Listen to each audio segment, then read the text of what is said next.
Today, do not let the pressures around you push you to taking matters into your own hands.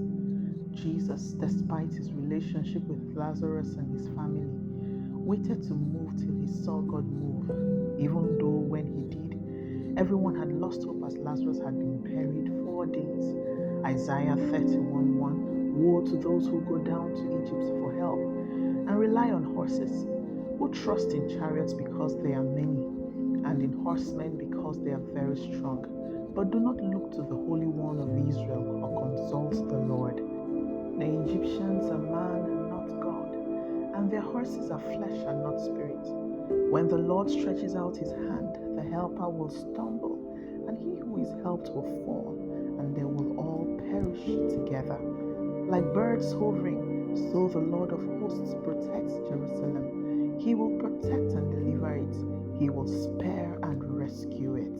Let's explore the story of Lazarus as told in John 11. Initially, a message was sent to Jesus to inform him about his friend Lazarus' illness. However, surprisingly, Jesus did not take any immediate action. This was hard to comprehend for everyone, as Lazarus was a dear friend of Jesus.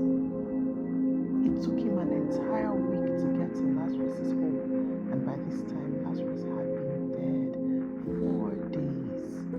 After waiting for Jesus to show up to no avail, many of us would have gone anywhere, and I mean anywhere, to prevent our Lazaruses from dying, especially when the situation becomes critical.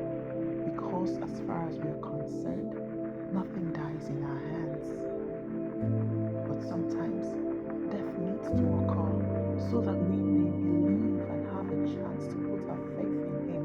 John 11:15. John 12:24 says, very truly, unless a kernel of wheat falls to the ground and dies, it remains only a single seed. But if it dies, it produces many seeds. Going to Egypt for help without consulting and getting a clear direction from God is saying we do not think God is capable or willing to help us. And this only puts both ourselves and the persons we are seeking help from in danger. Because Isaiah 31:3 says, the Egyptians are man and not God, and their horses are flesh and not spirit. When the Lord stretches out his hand, the helper will stumble, and he who is helped will fall, and they will all perish together. God is more than capable of taking care of his own, Isaiah 31:5. Like birds hovering, so the Lord of hosts will protect Jerusalem. He will protect and deliver it. He will spare and rescue it. Jesus showed up and showed out, and we're still talking about it millenniums after. How hopeless is your case? Have you sought the Father's face concerning it? What is he doing? What is he saying? If you can answer this question,